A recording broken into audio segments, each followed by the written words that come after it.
Shalom. All praises to Yahweh, Bahasham, Yahweh Shai. The honors to the elders of Great Millstone who rule well.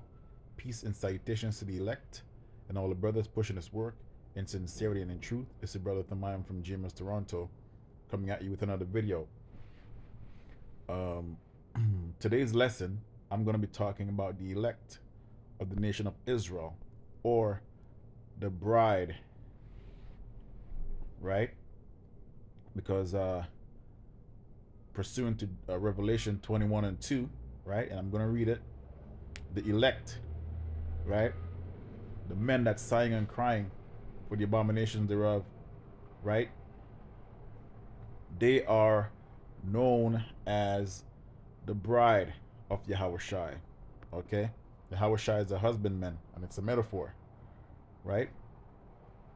Because the Most High, Yahweh Bashem Shai, right? They're dealing with the men of the nation of Israel, and the men are likened unto women, right? Or the collective elect is known or referred to um, as the bride, right? As a collective. So this is John 2:21 and 2, and it says, I John saw the holy city, New Jerusalem, and that's the elect coming down with the new bodies, right? After the ceremony, after the wedding, right? That's them coming down to the planet Earth to rule with an iron fist, right? To get things together so that the whole earth can be ran properly, righteously, coming down from Yahweh out of heaven, prepared as a bride adorned for her husband, right? Talk about those virgins, right? Virgins, I think it's Matthew 25, right? Yeah, Matthew 25 and 13, I think. No, let me get it. Trim their lamps, right? This is Matthew 25 and 1. Then shall the kingdom of heaven be like unto 10 virgins, right? Which took their lamps and went forth to meet the bridegroom, right? Because throughout this darkness, this world, right, the Lord gave us the light, right, which is this word, so for us to go out and do His bidding, right? Bid to the elect, so that we can get invited to the ceremony, so to speak, right? And those men that you see here mentioned as virgins, they did what they're supposed to do. They did what they were instructed to do, which took their lamps and went forth to meet the bridegroom, which is Yahweh Shai. Okay? And 5 of them were wise and 5 were foolish. Right? So those wise virgins, they did what they were instructed to do. The other 5 foolish virgins, right? They did to some extent, and then they started slacking off, right? And then they got caught off guard. And this is an example, a lot of examples of men that was in Yasharala that fell off, right? They that were foolish took their lamps and took no oil with them, right? This word, got the word probably got choked out of them, right? Who knows? Whatever example the Lord set those men up for them to be, that's who they were in this situation. But the wise took their oils in their vessels and their lamps while the bridegroom tarried, okay? While the bridegroom waited for them, and they waited for the bridegroom, right? At the so-called altar. They did their thing, and they all slumbered and slept. And at midnight there was a cry made, right? This is throughout all the things that's going on in the world, in the middle of World War III, in the middle of the race riots, in the middle of that war cry, right? Behold, the bridegroom cometh, and go out to meet him, right? In the middle of the chip, in the middle of confusion, right? Then all the virgins arose and trimmed their lamps, right? And the foolish said unto the wise, give us your oil, for our lamps are gone out. But the wise answered, saying, Not so, lest there be not enough for us and you, but go ye rather to them that sell. You know the men that are selling for free on the highways and byways, right? And buy for yourselves, but it's going to be too late. And while they went to buy, the bridegroom came, and they that were ready were in with him to the marriage, right? So that's what we're doing right now. We're getting ourselves adorned. We're getting ourselves prepared. We're soaking in those oils, right? We're purifying ourselves for that wedding night, okay? And the door was shut. Afterward came also the other virgin, Salakia, saying, Lord, Lord, open to us. But he answered and said, Verily I say unto you, I know you not. Watch therefore, for ye know neither the day nor the hour wherein the Lord, so like the Son of Man, cometh. So that's an instruction right there. Those are comforting words for the elect. You don't know when the Lord's gonna come. So the men that got this truth and are slacking, doing their own thing, right, and not following instructions that the Lord that gave us to us through the elders, you're gonna be caught off guard. Okay, whatever choke out the word out of you, right? Whatever is distracting you, right? These things we have to pay attention, man. We have to watch and pray, right? So I'm gonna get Esther. I'm gonna get Esther 2, right? And this is a representation of the elect also. Esther 2, because Esther was about to get married, right? And she was soaked and purified in oils and beauty treatments, right? For 6 months, right? For a year actually, before she was presented to the king. And this is what the elect represent. The elect are out here doing what they're supposed to do spiritually, right? Making their hearts pure, so that when that day come, that they'll be smelling beautifully for the Lord.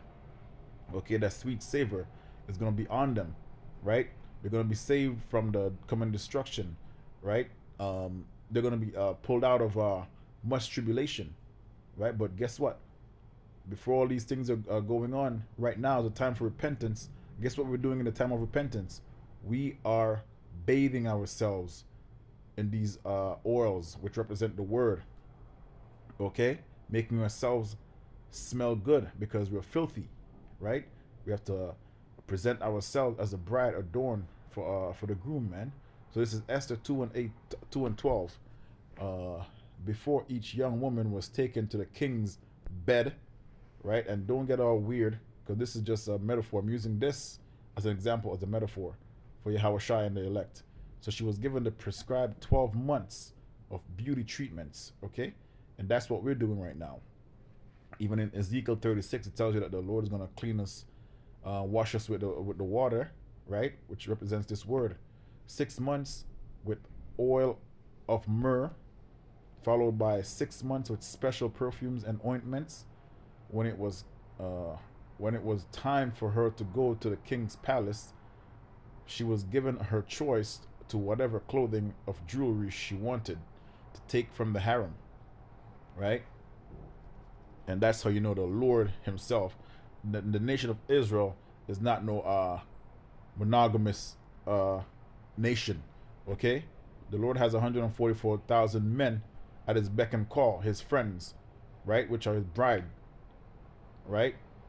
Same thing with this king. He has harems of women, okay? That evening she was taken to the king's private rooms, and the next morning she was brought to the second harem. See that? When the king's wives, where the king's wives lived, there she would be under the care of Sha'ashgaz, the king's eunuch, so like in charge of the concubines. She would never go to the king again unless he had especially enjoyed her and requested her by name, right? So, and the Lord is going to know all of his elect by their names, right? Because they're the ones that follow the Lamb whithersoever they go. So I'm going to leave it there, and I'm going to go right into the ceremony, okay? The ceremony in 2nd Ezra's, the 13th chapter, Second Ezra 13 talks about um, palm branches. Okay. Um,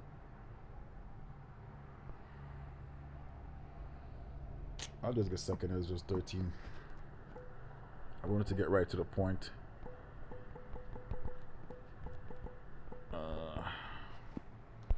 For this woman calls. Second Ezra, the 13th chapter and the 13th verse, Salakia. Um, right. I started 12. After what I saw, the man came down from the mountain. This is the bridegroom, right, and called upon another peaceable multitude, which is this is the bride, right, the elect. And there came much people unto him, wherefore some were glad, some were sorry, and some of them were bound, and some, so like and other, some brought of them that were offered. Then was I sick through great fear, and I woke and said, Thou hast shewed thy servants those wonders from the beginning, and thou hast and hast counted me worthy that thou shouldest receive my prayer. Right? Where is that? Um,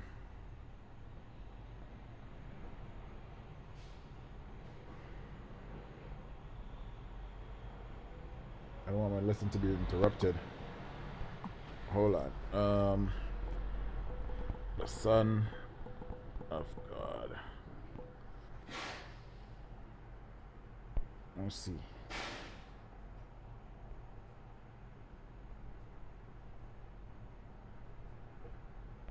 I want to get right to the point. Palms in their hands.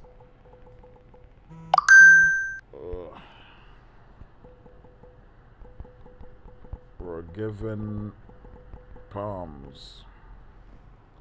Second Ezra 2:46. Yep. Then said I unto the angel, What young person is it that groaneth, crowneth them Salakia, and giveth them palms in their hands? So that's the ceremony that we were talking about. Okay, that's the bridegroom and the marriage, right? They got palms in their hands, meaning what? They were crowned. Okay, for the thing that they've done in this life and all the other lives that they've lived, right? So that's the main that's the last I would say prize in these last days is for the elect to be crowned and given crowns so that they can rule with Yahweh Shai and be kings and judges and priests. Shalom.